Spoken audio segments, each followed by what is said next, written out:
Welcome to episode 9 of the DWRD Net Stationery feed. My guest today is Erick Gama of Amarillo Stationery. Erick, welcome. Just to get us started, introduce yourself and kind of give us a brief overview of who you are and what you do. For sure. Hey, first of all, thank you, Derek, for having me on. Like you said, my name is Erick Gama. I am your very friendly, yellow loving pen enthusiast. I have been in the hobby for maybe 4 or 5 years now, and loving it. No, that's great. So to start off, I've been asking all the different guests just some basic questions about general stationery items. So let's get started by, what do you currently have inked? What are you writing with right now? You know what? Luckily, I brought along with me this very special pen that actually Nick showed on your channel a few weeks ago, I believe, or a few days ago. But he made this pen inspired by the colors of my logo. We will talk about that later. But I asked him to do a few more, to make a few more pens, and he made some, and then I kept one. And so this is currently inked up with one of my favorite inks by Monarca Stationery. It's called Tierra Colorada, which is a pretty brown color. So yeah, that's what I currently have. I have a ton more pens. I think about 16 pens right now that I do not have in front of me, but I am playing with them. No, I think I did a count the other day. Someone was asking. I think I have like 25 pens inked right now or something, but been doing my best part to work through them. But That's a so healthy amount. yeah, well, you got to have colors and the nibs and varieties. And any new pen, of course, you want to use it because it's new. Right. So it's, if you're in this hobby, even for a little bit, you always say, "Oh, I only need one pen." And that quickly devolves into multiple cases full of pens, as we all know. Well, of course, yeah, we know that. So next question: if you had no budget, what is your Grail pen? Like, if someone would just hand you any pen ever, what would it be? There are a lot that come to mind, Derek, but I think the very first one that I fell in love with is the Montegrappa Venus de Milo, which is a beautiful, beautiful pen. And sorry, I didn't bring a picture with me, but hopefully we can provide a link to that. But it's got this beautiful sculpted body of like the Venus de Milo statue.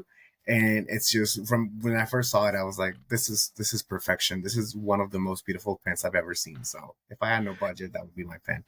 When with Monte Grappa, that's one of those things where the no budget would really help because they make some cool looking pins, but they're very Yeah, proud they of their do. pins. Of course, And yeah, as they should and be. Yeah. well, yeah. And then recently, it was announced that they're going to stop selling to retailers and open up boutiques Oh, in the U.S. I heard that on Anna from Well Appointed Desk Patron okay. podcast. So that'll be interesting to see how that goes. Yeah. Having Mont Blanc and Monte Grappa stores in theory. But I'm So sure it will go well for them. well, yeah, it's. I'll just be interested to see if they have enough name recognition for people who aren't in the stationery hobby to do the walk in and purchase a premium. Because if you're in the hobby, you Yeah. understand price on some things, but someone casually walking through might not really. They might Yeah. have a little bit of sticker shock. Yeah, that's true. So, and I'm going to ask this as a two-part question because you sell inks. So, what are Hmm. your general ink preferences that are not your inks? First, and then of your inks, what's your preference? So we'll do that as a two-part. Okay. For inks that I don't sell that are my preference, I like colors that shade. I like interesting colors. I like colorful colors as well. So I'm not, although I have a few blacks and blues, I don't usually tend to gravitate towards those colors unless they have interesting properties. As like the Sailor Haha that has, it's like a bluish ink with beautiful shading. And I tend to stick to non-shimmer inks just because I don't like the hassle of having to clean it out. And it's happened to me that if I have something with shimmer inked up, I kind of forget about it. And then here I come back like 3 months later, I'm like, oh God, now I have to like really clean this pen. So I really enjoy those. Right now, I'm actually really enjoying a lot of the Birmingham Pen Company inks just because they are coming out with a bunch of cool colors. And I'm also in love with their labels that they're doing. I don't know if you remember some of them, but they have like really unique graphic labels. So I gravitate towards those bottles, even though I may just be collecting them for the bottle and the label. But that's what You know, I I'm have like. the older Birmingham Pen Company labels. I don't have any of the new ones yet, but I know what you're talking about because, Yeah. you know, it does have a look. It's kind of like the Ackerman bottles or the Mhm. Roshizuku. The bottle itself is almost worth getting, even if you don't like the ink, because you could pour the ink out or use it Yeah. up or give out samples to all your friends and then refill the bottle up with something you prefer. You know? Right. Yeah. That's another thought. I hadn't thought about that actually.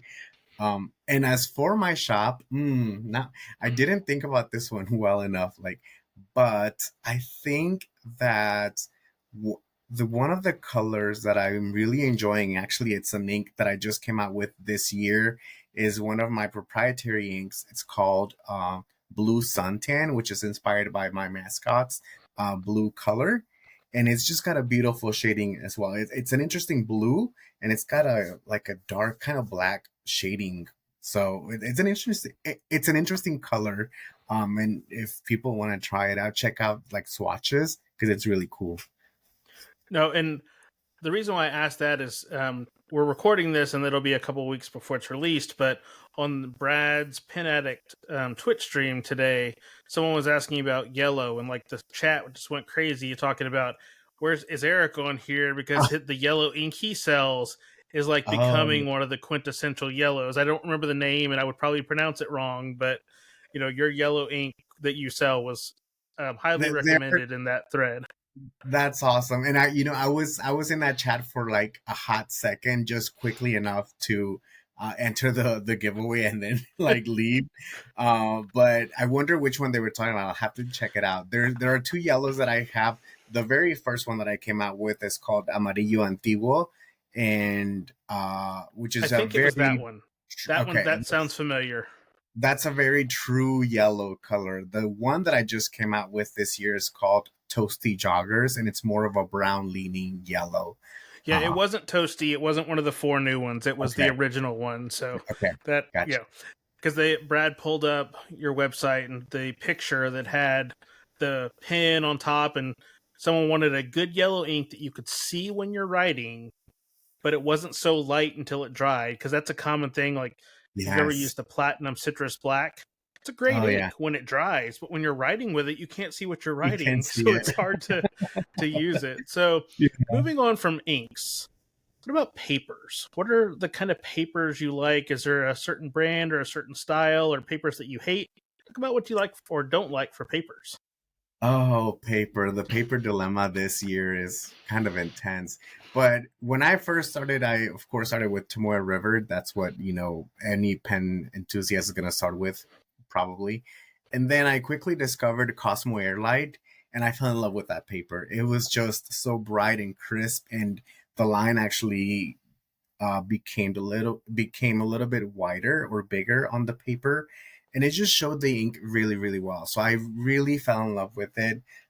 It was nice and cushiony, but then like what a few months ago they discontinued it, so now I have to like again like try to find something else. But a brand that I really enjoy is Maruman. They have some really awesome notebooks for a very low cost with very great paper. And I think it's the spiral line, which is usually, I think they have a craft cover for the notebooks. So that's one paper I've been enjoying. And then just a few days ago, I discovered that the Traveler's Notebook paper is actually really, really good. Of course, like I think a lot of people know that, but because I don't use the Traveler's Notebooks a lot, I have the covers, but I use other inserts. I didn't realize that until just a few days ago. So I Yeah, think my I'm gonna be, wife really yeah. loves the Traveler's inserts. She just got her third Traveler's, the red Love and Trip, Oh yeah, and that's really you good. know she has them for different use cases, but she loves those. And then Tomoe, the Lockbee system, which if you like the size, they have A5, and they just released a Traveler size, and it has the 68-gram Tomoe, which is great. Because that's getting harder to come by, and it seems Yeah. to be very consistent. But Yep. Maruman is definitely becoming that.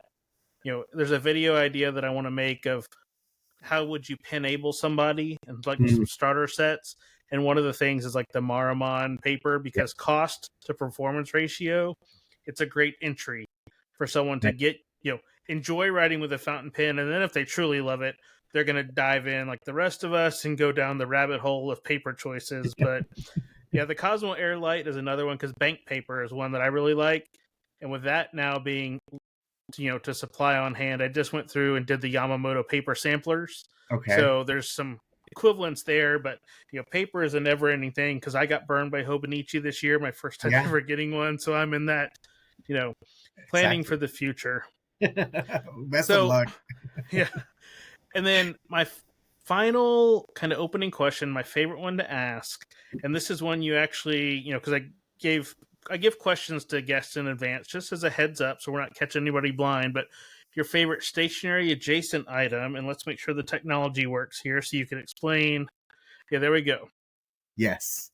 I chose my desk. And I was actually running around the house earlier today, like, what is my favorite stationary adjacent item? I had a few other things in mind, but I think my desk is really my favorite. It's just my little, it's not even a corner, but it's a wall in my house, in my living room that I have just made my own. I painted the wall black. I added some cool art. Like right on the top, you can see my if you're watching the video, you can see the Jose Naranja's poster that he sells that are also available in my shop. So it's up there hanging, decorating my wall. I have some stationery on the left side, some notebooks, pencils, lots of field notes. And then I have my vinyl player. So when I'm sitting there just copying a book, copying text, I just put on a vinyl and listen to music with my dogs lounging with me. So I would think that's probably my very favorite stationary adjacent item No, or and I spot in think house. that's one of my favorite answers so far because it's hard to narrow down to one, and it's kind of an open-ended question. So you took it in a direction that I really appreciate. Of it's this area you have your Yes. own, because like my wife has a, when she's writing, she has a writer's nook in our like finished attic area. She has a desk there that's not her work desk, Mm-hmm. so that when she wants to write, she's not sitting down where she's spending the day, doing work. It's a completely different ambiance and setup. So that's really appreciated because not everybody is able to have that kind of space, and it's nice when you are able to. Yeah, no, I agree. So let's get down to the important part. Amarillo Stationery, which I did make sure I was pronouncing that as close as I can without the with my accent. Um, just to start out, kind of walk through the history of how and when you decided to start up this really popular small stationery business. Yeah. So when I first started in the fountain pen community, I think a year after, my friend and I decided to start a podcast in Spanish about fountain pens. And we did that for, I think, 2 years together. And through that podcast, we interviewed a lot of brands from Latin America, mainly Mexico. And through that time, I was wondering why they didn't have a bigger representation in the US. And I was like, well, maybe that's my purpose in this little community, just be that shop that has all of these brands and offers them in the US. And so it started very quickly.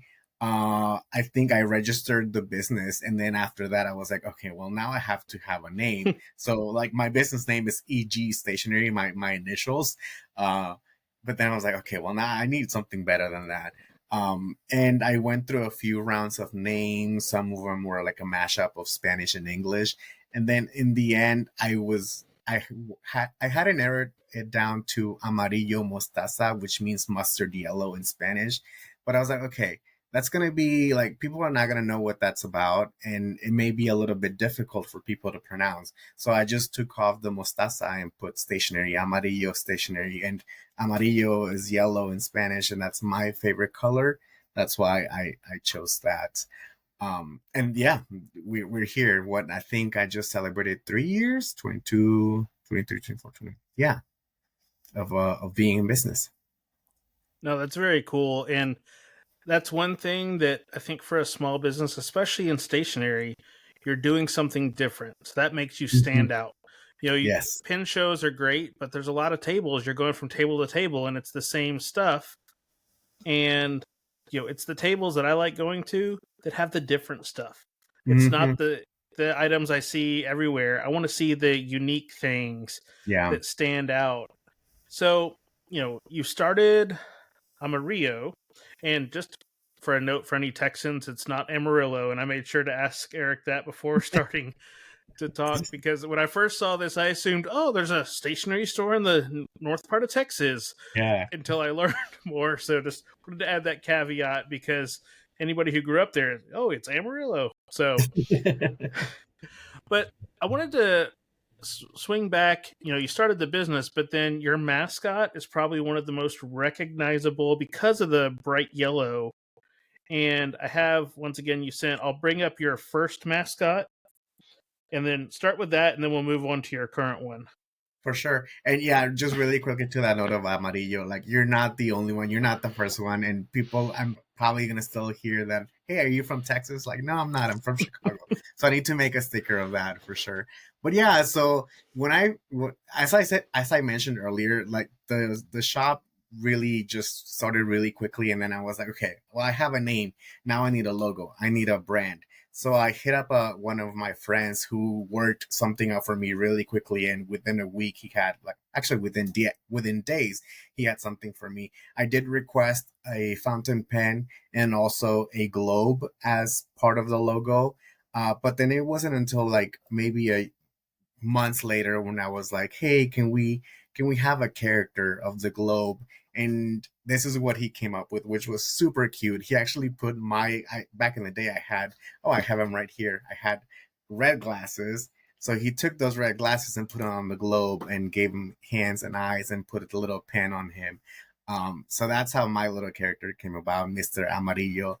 And when I was wanting to do more with the shop and the brand, I wanted to do merch, and so I was like, I need something. Not that this was bad, but I just needed something that was more developed, more graphic. And so I hit up a graphic design team in Mexico who did a rebrand of my identity, and they came up with what is now my logo, the one that you probably see everywhere. And they provided 4 different options of my identity, and all of them had the same character.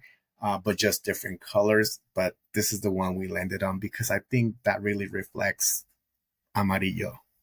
Yeah, and give me a second here. We were fighting a little bit of technology. It's not wanting to show the new one, but and go ahead and fix No it real problem. quick here because that's one thing. When I first, Nick Pasquale is local to me, and whenever we have a kind of a weekly coffee meetup, he has his rickshaw with that Yeah. bright yellow, and it jumps out, and the logo is just so recognizable that it's like, oh, I want one of those. Because even when I was talking to Eric to schedule this, I was like, hey, when you get more of those 2 and 3 pin ones back in, because they're so. It's just a unique color. It stands out in your bag, and it's just a cool little mascot. It reminds me if you ever watched any of the Marvel shows, um, Loki, the Okay. the TVA mascot, Miss.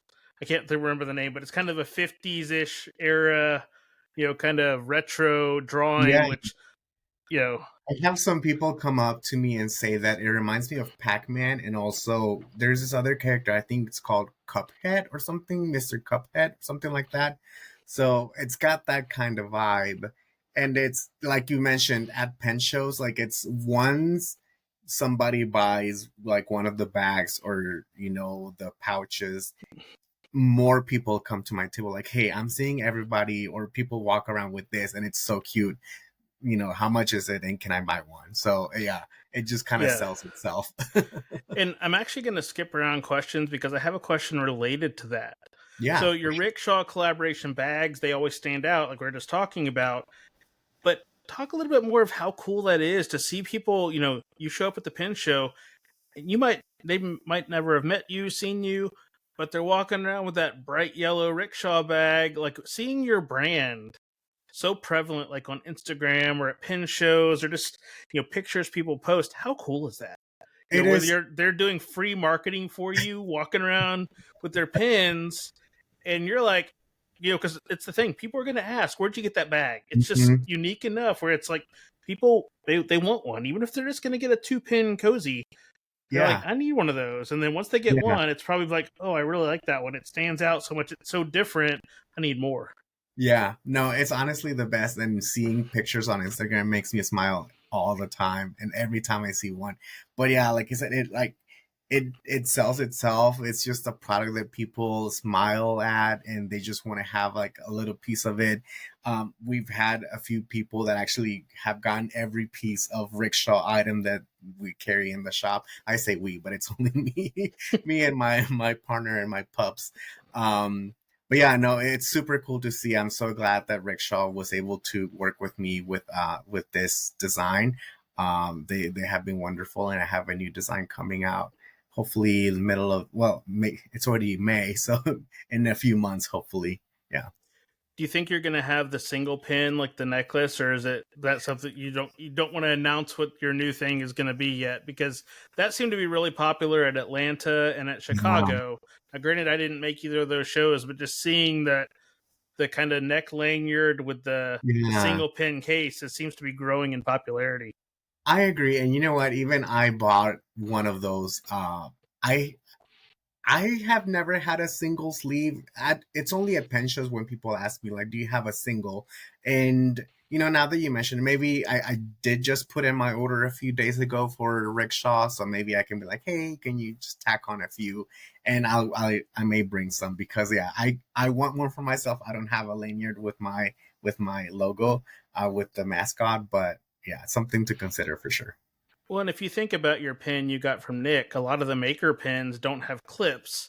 So if you Yeah. want to carry one around that you could easily have, at a show or something like that. Now, I don't think people are going to necessarily, have one of those single pins when they're going grocery shopping. Maybe they do, if more power to them if they want to. But, for going around pin shows, especially, or going to pin club or Yeah. meetups, it's an easy way where you're not setting it on the table where it's going to roll off or something Yeah. like that. You can easily get to it, show it off, put it back where you know where it is. If it's going to spill ink for some reason, it's going to spill inside that case and not on your shirt. It's just Yeah. a kind of a quirky little thing, but I've seen a lot more of those coming out. A lot of the makers are doing individual versions for that, and I'm sure Rickshaw loves it because it's everybody loves Rickshaw stuff. And I then to agree. see all those different logos, and it's kind of like a sports team. Everybody has their branded bags they're walking around with. And, oh, that's the well-appointed desk. That's the Ley Reyes. That's Yeah. the Amarillo. That's the White Bear. You never know what you're going to see when someone's walking into, you know, the pin show floor into your pin club. Yeah, no, and you know what? Something I was thinking about, even as a joke, was having a lanyard with a 6 pen roll. That'd be kind of funny to just keep all of your pens right here at your neck. That's where you just have to do two D rings on it, so you wear it kind of like a Flavor Flav style pin case with a 6 roll. Be a great Uh, April Fool's joke, if nothing else. that would be awesome, actually. So, in that vein, talking about pin shows, with you being Chicago based, I believe I saw on Instagram a while back that it was kind of an anniversary of sorts for you. Was the Chicago Pin Show kind of like your official business kickoff of sorts a few years ago? And now, you've been able to grow it to where it's at? Yeah, it definitely was my very first show when I launched officially the brand, the shop. It was February 16th. And I was like, okay, I'm here. I'm like, I had a few sales already. And then like May was coming up, the Chicago Pen Show was coming up. I'm like, well, I should probably venture out and like ask for a table. Like it doesn't hurt. And like I'm local. I was thinking of actually like commuting every day on the train, but then I realized it's far enough that there is no easy commute there on public transportation. Uh, so anyway, they accepted me. I had a nice little table, and yeah, that was my very first time. I started February, and then in May I was like at a pen show selling, and it was my first time learning, how much stock was enough. I had ordered so much stuff, and took like 2 cards full of like boxes of stationery, of inks, and I did actually pretty well. People were excited to see my product, see the new inks. It was like you mentioned earlier, a lot of different things, right? Everybody has the same thing spread out in the ballroom, but I had some pretty unique items. So yeah, that was my very first time, and for the first 2 years, I was only doing the Chicago Pen Show. But then it comes to a point, from a business standpoint, where you're like, "Hey, I need to kind of grow. I need to venture outside of like where I have been comfortable because I need to put my name in front of other people and, introduce Amarillo to new customers, new faces." And so last year was my first time going to St. Louis and then also Orlando, which was great. At first I was very stressed with like how am I going to travel with like merchandise and what is my table going to look like. So I was kind of figuring that on the fly. So my St. Louis table looked a little sad for my own liking, but people were so nice to me anyway. But at Orlando, it looked a little bit better. But now I think I have perfected my table a little bit. And this year I will be returning. We just did Chicago Pen Show, and I will be returning to St. Louis. And then after St. Louis, I have San Francisco, and then a week and a half after I have Orlando. So it's my first time venturing even more to other pen shows. So it's something exciting, and the fact that people keep supporting my shop just makes that more possible. No, San Francisco, that's one of those shows I haven't been to, but everybody hears about San Francisco. So, how do you think a show of that scale is going to be different? You have your table set up, you kind of have a general idea what you want to do, but Yeah. how do you potentially scale up, or do you only scale up to a point because you have to fly across the country with your stuff? Yeah. Where you're not trying to, you want to scale up so there's plenty of stuff to sell, but you also don't want to, lose any kind of, profit or keeping things going by having to transport all that stuff across the country. So how do you Right. kind of figure that in, being a, small shop, you don't have Mm-hmm. staff, I Yeah. watched your YouTube video this morning actually about, Chicago, where you're like, I'm a one person show, so I'm eating protein bars at my table because I don't have someone to watch. So how do you factor those kind of things in as you go to a larger scale show? Yeah, and the difference between Chicago and St. Louis is St. Louis Pen Show provides lunch to the vendors. And they also provide volunteers. So last year I took advantage of that, and like I took like maybe 10 or 15 minutes um just to like run to the room where they had lunch and go get some food and then run back downstairs. But yeah, for the San Francisco Pen Show, I'm a little stressed about it too. I try not to like get that to me. But something I have to start thinking is like, start accumulating enough stock for like San Francisco and Orlando are pretty much back to back. And I hadn't realized that until like a few months ago when I was doing my graphic of my schedule. And I was like, oh, shoot. They're like right next to each other. And like a lot of the things that I sell are handmade. So I need to really, take that into account when I'm reordering stuff. So slowly I'm doing that. But to that question about how much or how to manage that, the stock situation for the table is just going to be like, I think I'm going to send a few boxes out in advance, at least of inks and notebooks, because those are the heaviest items, um, and have the hotel like house them. I noticed in the Chicago Pen Show this year that the notebooks were some of the items that just went really quickly. So I think I'm gonna take a few more than what I took this time. And again, just with the inks as well, just push it a little bit more than what I'm comfortable traveling with. And if anything, I can just ship it back, or have the hotel ship it back. I may plan to even stay a little bit.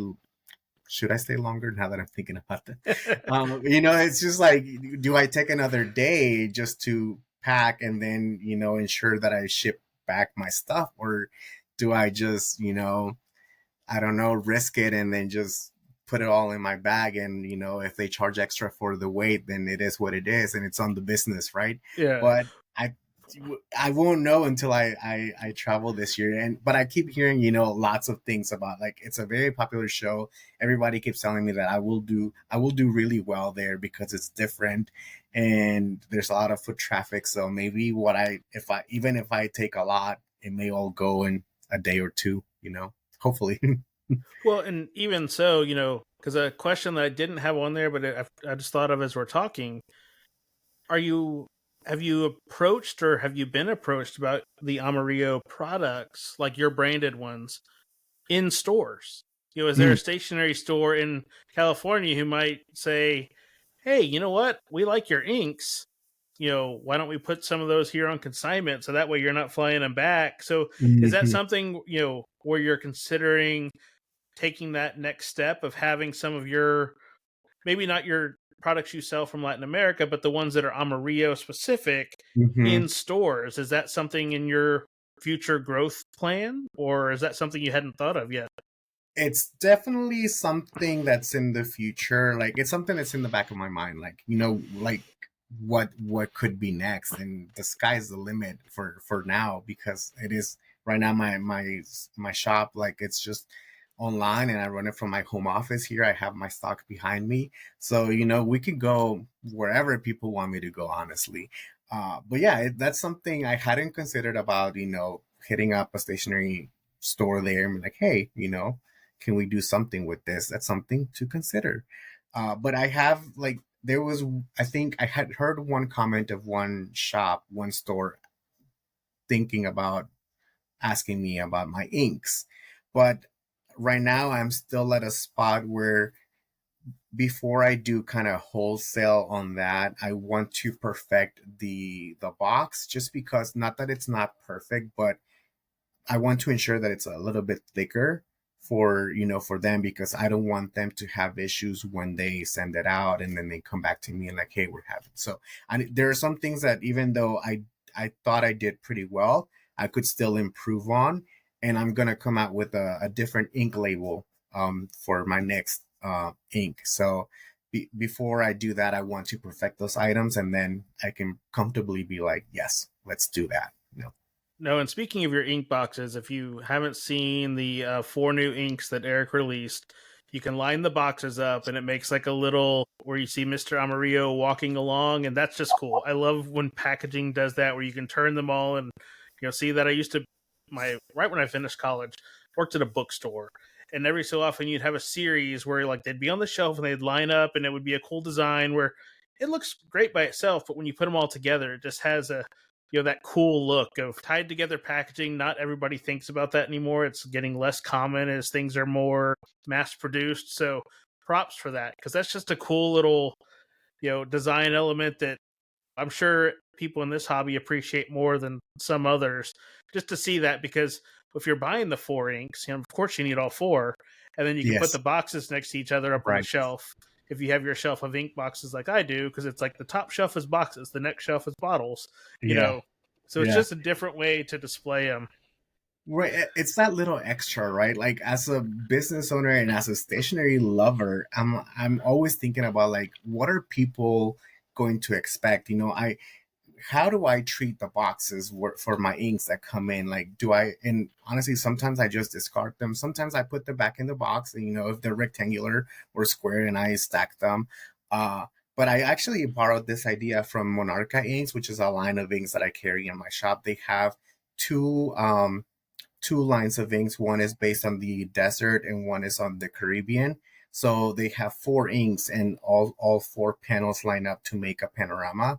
And I borrowed that, but I used the character. And it's just that extra, added bonus of collecting the four inks.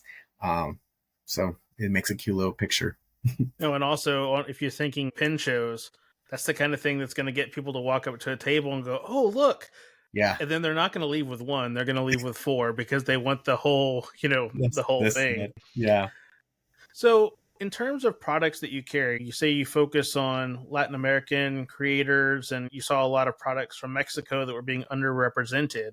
How have you gone about seeking out those small makers and creators in Latin America Hmm. to showcase their products in your store? Because I know one of my local pen friends, Lisa Olive Octopus, she has the little ink sampler Oh, thing, yeah. because Yeah. I got this pen, from Nick. Actually, it was one a different maker had made, but recently, and I was like, I need some ink, and she's like, oh, and pulled out the little box, and we're like, which one of these does she have with her that matches this? So I was able to get a pretty matching ink in the tiny Nice. little, vial. So Little bio. products like that, how do you go, how did you discover those lines that you're now carrying and have become staple items for you? Yeah, those definitely came about the podcast with my friend Jeffrey, and it was some of those brands that we interviewed, and I immediately fell in love with. I'm like, this is such great craftsmanship, ideas, and design, and why is that not more prevalent or more uh, here in the US. And so, but now that I follow those brands, I see who they're collaborating with, who they're following, who they're sharing, and I'm discovering other brands. I discovered a line of pencils, and I brought a bunch of them when I first started the shop, and they just have such cool stuff. And now I pay attention to the design fairs that they do in Mexico as well, because there's a lot of brands that just show during those times. And I've discovered like lines of furniture that, at some point, I think I mentioned on Brad's podcast that one day, if I ever have a physical store, I would love to have some of that furniture be there, kind of like showcasing. And if people want to buy it, we can do a special order type of thing. And, just be that kind of showroom for your house, your unique furniture and your unique stationery. So yeah, I'm discovering brands along the way, just paying attention to who they are collaborating with. No, and that's a great way because that ties in. Someone said when I mentioned to them I was going to be interviewing you, they're like, "Oh, I love his Instagram because he showcases." And this is your personal one, not your Mario. Hmm. That's a little bit more business Hmm. focused, but you share all sorts of things, and that was a great way to find other people you needed to follow in the stationery world because people are following you because of your business, and therefore you're showcasing others. So it's kind of that I'm paying it forward virtually in Yeah. a way where you're sharing these cool posts or you're saying something that, oh, people are, that's a cool thing. I want other Yeah. people to see that. And that was Yes. an interesting take of, because that is true. When someone gets into a hobby, you're going to find the couple of people who are known, and Hmm. then how do you find more people? You look at who Right. those people are following, and then Exactly. you kind of discover other things, like especially pen makers. There's so many makers out there now, and they all make such cool things, but they're all so different. You Right.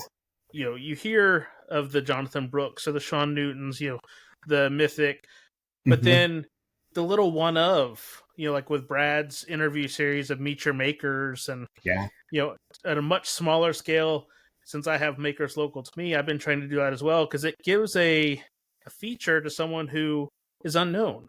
Hmm. They might have a small following, but like the D Squared Arts that Oh yes. is in Little Rock, the hand carved.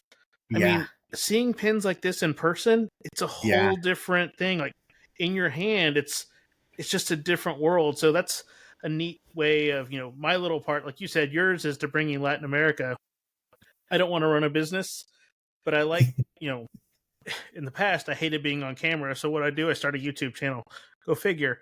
But it's just an interesting way to, talk to people and, help spread the word for others so they can Hmm. discover these cool products and things like that as well. Yeah. So, um, let's see. Let me look at what other questions I had here. We talked about your mascot.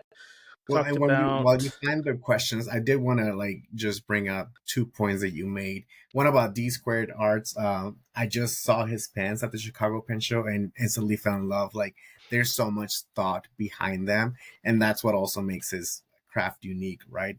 And about the sharing is caring aspect of what how I share other people. I have gotten that comment from so many people that are like, oh my gosh, I have discovered so many cool accounts because of your stories, because you share them. And I'm like, yeah, like I love celebrating content and art and creativity.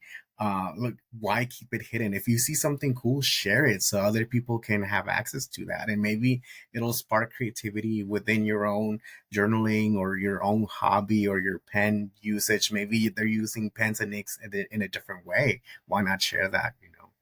Well, and that's something I've mentioned in some of the videos I've done of asking people to leave comments of how are you using some of these things, because I find that interesting. We when you boil down stationery, you're using something that makes marks on a Hmm. paper. Right. but it can be done in such different ways. Like, I am not somebody who ever would have thought I would use stickers in a journal. Hmm. And then after the Arkansas Pen Show, my wife kind of met Danielle from Happiness Handmade, who does the stickers, and she started journaling. And then when I interviewed Danielle, I was like, okay, this is cool. And then I've had this trend that it's great and it's also terrible, because I've been interviewing people, and then afterwards I keep end up buying things from their stores because we've had a good conversation. Yeah. And I'm like, oh, so now I've purchased Happiness Handmade stickers 3 times, and it's about time to order some more because I'm actually using them. Yes. And it's little things like that, because I never would have thought of putting that in the journal because it's a lined journal. Mm. But once you kind of say screw it, there's no rules to this, do Well, there whatever you are no want to, rules. Yeah. then it It- it eh, really opens up and expands on that yeah. possibility. Yeah. you know Yeah, you can set your own rules, but be open to changing a little bit. Maybe, and if it, just change one page, change something, and if you don't like it, just turn the page and start a new one. And how many notebooks do we have? Let's talk about that. well, how many notebooks do we have that we were afraid to put anything in that we've had Yeah, sitting on the that's shelf another for so question. long because it has to be perfect. You don't want to mess Right. up that cool, unique notebook. Yeah. And kind of once you get past that point, it really lets things become more natural. Yeah. You're not constraining of, what if other people see this? I don't think any people are ever going to see what I'm writing because it's for me. And Hmm. once you kind of get that mental state of, this is for me, I'm going to do whatever I want. And like you said, you don't like it, scratch it out, turn the Yeah. page, rip a page out. You have options. Yeah. So to go back to the products that you're carrying, I know you have your branded Amarillo stuff, and you talked about a new Rickshaw item. Hmm. Do you have any other collaborations in the works, like other pins? I know Nick made those, but that was kind of a one of. And I saw recently you got some of Mr. Amarillo engraved on nibs. So, are there Hmm. any other kind of collaborations, on the pin side or pencil side in the future that you're able to speak of yet, or that you'd like to get to at some point? You are paying very close attention, Derek. Got to do Yeah. research before doing this. You got to have good questions to ask. Yeah, and the clues are there. It's just up to people to put two and two together. But yes, I do have. I think this time I do have another round of 10 pens coming out. I already have the pens, Derek. I have the pens. I have the nibs. I have everything. I just need to take pictures and just put them up the website. Which I don't know why I'm dragging my feet on it, but I need to do that. So I have 10 pens coming out. They're gonna look familiar, but they're a different maker. So there's that. Hint, hint. And then I'm working with somebody else to do now a pocket pen. So um, you'll see a familiar material, but it's with like one of my new favorite makers that I fell in love with his pocket pens. So, and I think you know what, just for your podcast, we'll share that it's Mayfair. So yeah, I'm gonna do some pocket pens with him, and yeah, I'm really looking forward to that. And I No, have another pen in mind, but it's still not. It's still a concept. It's gonna probably take at least a few more months before that one comes out. no, I would love to see a nib holder in your Mm, Amarillo colors, because you sell Kakamori yeah, nibs. So that'd be yeah, cool to have a nib holder, because we're all swatching so many inks these days, and there's those kind of staple nibs like the Colorverse Shuttle or the Kakamori or things like yeah. that. The nib holders, they're out there, but I don't want a plain wood one. I don't want an aluminum. I want something that's cool looking. Something It's fun. Yeah. with the because I've gotten better about more colorful inks and more colorful pens over time. When I Yeah. started, all the pens that were all black, those are the best. An all black pen with like oxblood ink, that was like Yeah. the This is life. pinnacle. Yeah. Yeah. Yeah. And now it's like, oh, well, that's a cool green with black in it. I should own one of those. Mhm. Or, oh, look at this bright green ink. The pen show ink that Vanessa made for Little Rock. It's like Mhm. the fresh as a daisy, and it's a lime green shader. And I'm like, this is great. So things like that. So that's one of those things that I've been on the hunt for a nib holder, and that's why I keep looking around to see. I know there's one out there that somebody has on one of these sites I haven't discovered yet, or something that's not mainstream. I want kind of the smaller maker. I'm in my Yeah, maker pen era, yeah, so I yeah, know I'm going to find one of those at some point. But that's great to hear you're going to have some other pens, because that's one thing with the maker community. They all know each other, they all like each other, and they all support each other. If right. you follow a lot of makers, half the time their posts are, "Hey, I just got this pen from this other Yeah, maker and I'm inked it up and I'm using it." And that's so it's so unique. wonderful. Yeah, it's a Yeah, good thing to see for sure. they're counterparts, not competitors. Yeah. Because consumers, oh, I need one of those. Well, I also need one of those. They're not. It's Hmm. not an either or. It might be either or until you Hmm. know your financial situation will change. But if it's cool, at some point you're probably going to end up with both. So pick your poison.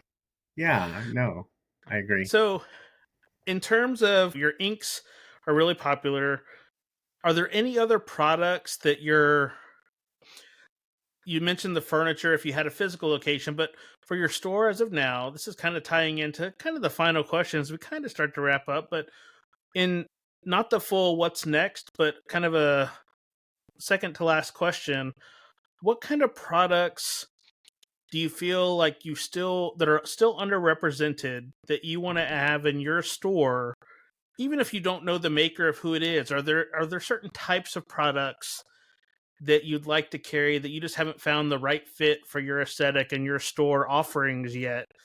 The book weights, like Good Made Better, I really love the book weight I have from them. Just unique things like that they have a purpose, and once you find it, they're great. But talk about that. What are those kind of missing items that you're on the hunt for to eventually carry for your store? Yeah, actually, one of the very first ones that I was hunting for a lot was for a pocket notebook cover, because there were a lot of field notes lovers that would come up to my table and were like, "Do you have a cover for this?" And I didn't.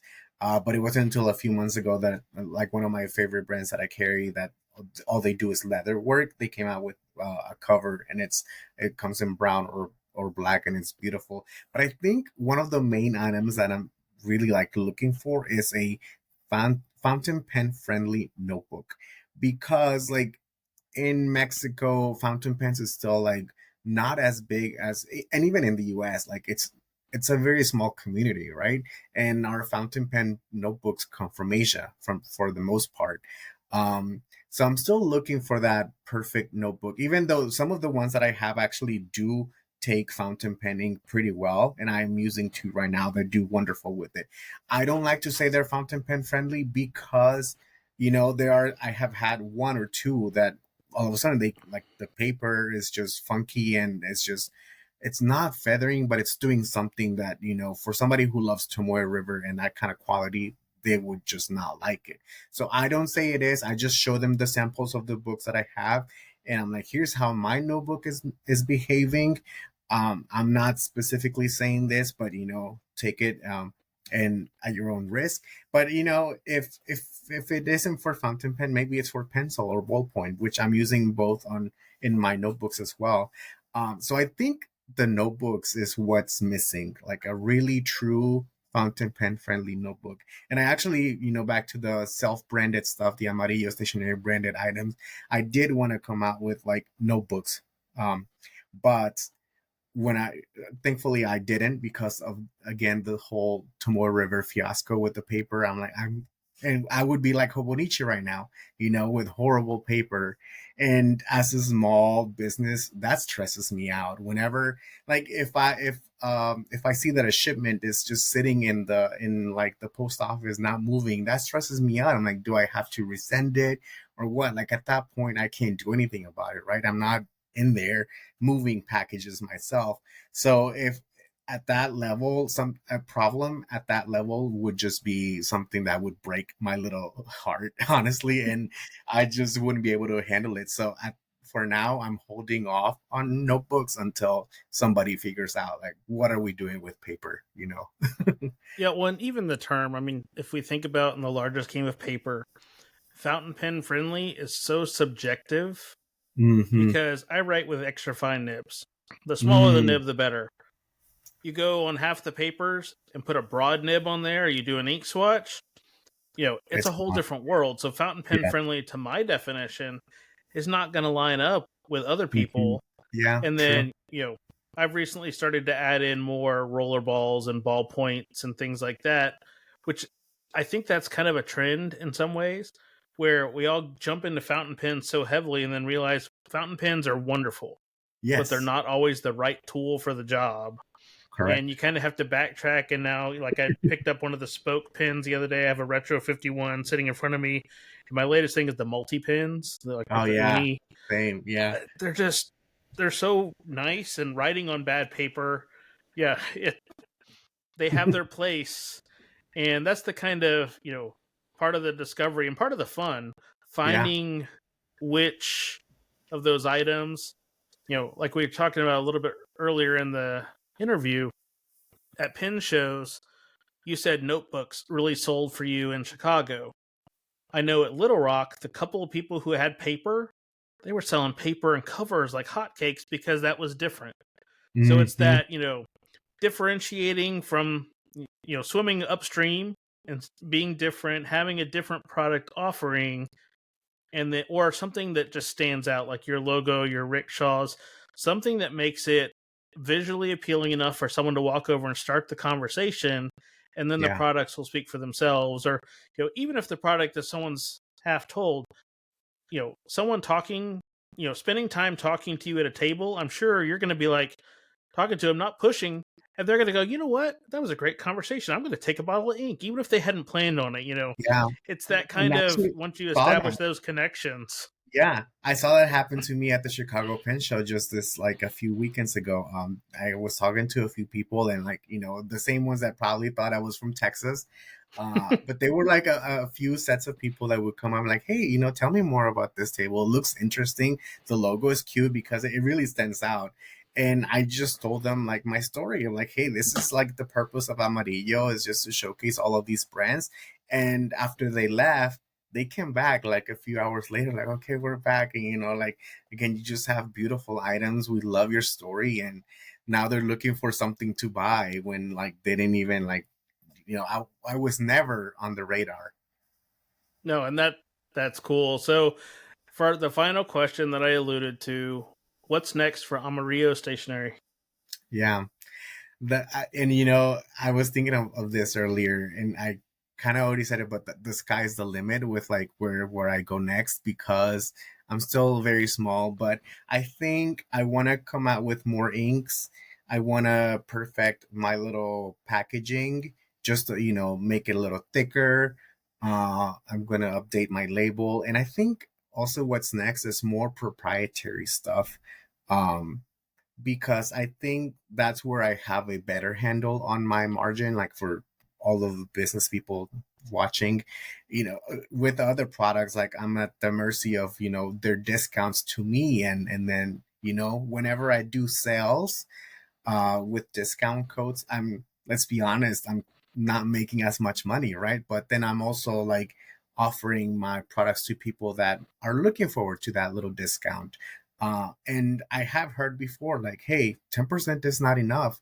But I'm like, I don't know what to tell you. Like, this is what I can do right now, please value that because it does, there is a lot of effort and, um, I don't know, like risk in a sense, like going on here.